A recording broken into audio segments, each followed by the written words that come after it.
حدیث مبارکہ حضرت ابو موسیٰ رضی اللہ تعالیٰ عنہ نے بیان کیا کہ رسول اللہ صلی اللہ علیہ وآلہ وسلم نے فرمایا، جو شخص اپنی لونڈی کو آزاد کر کے خود ہی اس سے نکاح کر لے، ایسے شخص کے لیے دوہرا اجر ہے۔ حضرت انس بن مالک رضی اللہ تعالیٰ عنہ سے منقول ہے کہ نبی کریم صلی اللہ علیہ وآلہ وسلم نے صفیہ رضی اللہ تعالیٰ عنہا کو آزاد فرمایا اور پھر اپنے حرم میں داخل کرنے کا شرف بخشا اور ان کے آزاد کرنے ہی کو ان کا حق مہر ٹھہرایا۔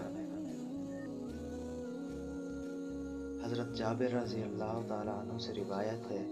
کہ بنو مخزوم کی ایک عورت نے چوری کی، اسے نبی کریم صلی اللہ علیہ وآلہ وسلم کے سامنے لایا گیا